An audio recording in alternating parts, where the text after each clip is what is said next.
Dear students, today we will discuss our next program, that is to study the phenomena of radioactivity using Monte Carlo technique, and then we will modify this program for the daughter nucleus when the daughter nucleus is also becomes unstable. To start this program, first we will discuss the radioactivities. What is this radioactivity? As we know that this is a very fruitful development of modern physics. In 1896, Henry Becquerel, who is a scientist, who discovered that the uranium salt emit radiation when penetrate the paper wrappers and affect the photographic plate.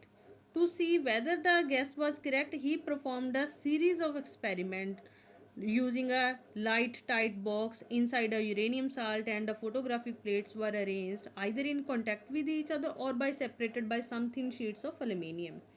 And he found that there are some active radiation which are came from the uranium salt itself, and then after that they affecting the photographic plate.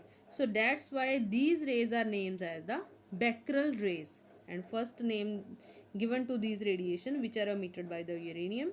And it was later that into radioactive radiation to designate all such of rays emitted not only by uranium but by some several other substances which were discovered soon. And these are by Lord Rutherford Willard investigated these radiations. They also suggest that there are three types of these radiations. One is known as the very soft radiation. The soft radiations are those which are easily absorbed and capable of producing intense ionization, and the Rutherford called this as the alpha rays. And the other one, which one the more penetrating than the alpha rays and less effective as an ionizing agent, and it is called as the beta rays. And after beta rays, the Willard discovered the third radiation which is still more penetrating than alpha and beta, and its name was gamma rays.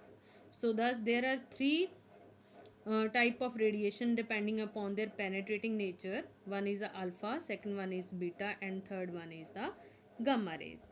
So then fundamental laws of radioactivities has been formed by Soddy and Fazans. He discovered that first, of all the unknown radioactive transformation, either alpha or beta, never both or more than one of each kind is emitted by an atom. An atom either emit alpha or beta or gamma particle. When there is a emission of alpha particle, new atom is formed which whose mass number is less by 4 units and whose atomic number is less by 2 units, because alpha particle is also known as the helium 1 and the atomic number of helium is 2 and mass number is 4. And when a radioactive element atom emit a beta particles, it is converted into a new element whose atomic number is greater than the parent one, and there is no change in the atomic weight. And when there is a emission of third one, that is gamma, so then there is no change in atomic number and no change in mass. And then the reaction is spontaneous and cannot be controlled or suppressed by any means of physical or chemical process. And the process is, this is totally random process, we can't control it, and the rate of disintegration is proportional to the number of present at that instant in an element. So there are, if we consider there are n atoms of any substance and dn be the decay, then rate of disintegration is proportional to the number of atoms present at that instant. So dn by dt is proportional to n, and here lambda is a decay constant, but we have mentioned here negative sign due to the disintegration because the number of atoms decreases. And then separate the variables. Dn by n is equal to minus of lambda dt. Initially we will take at t is equal to 0 the number of atoms are n naught, and after some time or after we can say disintegration, the number of atom remains n is equal to n. And next, then on integration, from initially number of atoms are n naught at time t is equal to 0, and at time t the number of atoms are n. So dn by n the varies from n naught to n, and for t the variation is for 0 to t. After solving this integration, we will get n is equal to n naught e raised to power minus lambda t. and this is known as the law of radioactive decay. And here we shown that there is a decay whose nature is exponential in character. Then half lifetime, as we know that it is the time when the quantity of radioactive substance is reduced to half of its original value. And let us suppose n naught is their original number of atoms, and after the half lifetime the number of atoms remains n naught by 2.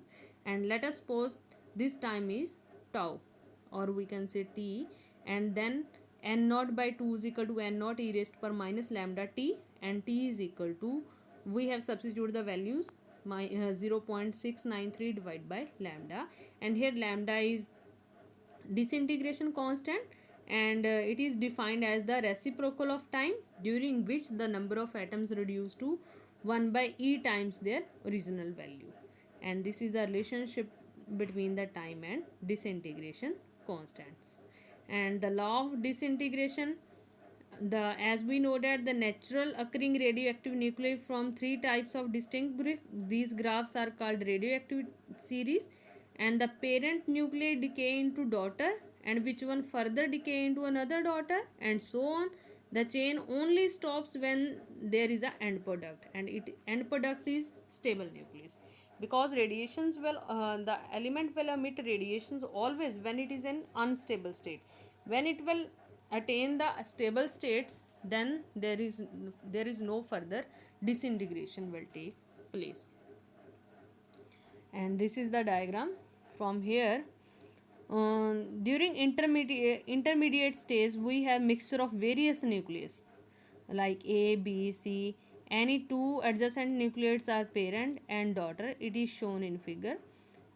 So now here we can see that if B, A is a daughter, it is clear the specimen is our B, and A is daughter of specimen giving the decay and the recovery curve for various species. It is clear that specimen B, that is a daughter of A, starts increasing when at t is equal to 0. The parent A is at its peak. Similarly, C starts increases when its parent B is at peak position.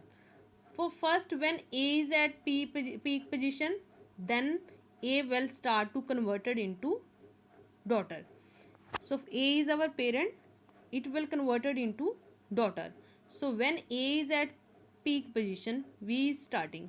So when A is at their end point, it is totally converted into their daughter nuclei. So here B is at a maximum position.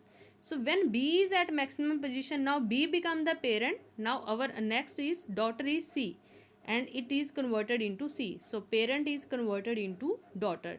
Now B is changes into C, and then B is decreasing, C is increasing. At the point when B is goes to at their end position, then the value of C is maximum. So this is the process how parent changes into daughter, and then further daughter changes into another daughter, and so on. So let us consider the number of atoms A at time t is equal number of A at time t is equal to 0 be n naught, and those of B be 0, and after some time let n1 be the number of atoms, because now the number of atoms in A sample are decreasing and the number of atoms in sample B is increasing. So n2 is the number of atom of B. So if lambda 1 and lambda 2 are the disintegration constant, then for the A, decay is equal to dn by dn1 by dt, and this is equal to lambda 1 n1. Similarly, after some time when B will decay, then the disintegration is equal to d n2 by dt, which is equal to lambda 2 n2. So this is when A decay, who will form? B. So decay rate of A is equal to the rate of formation of B, and when B decay, who will form? That is C. So that means rate of decay of B is equal to the rate of formation of C. So this is the radioactive series. Thank you.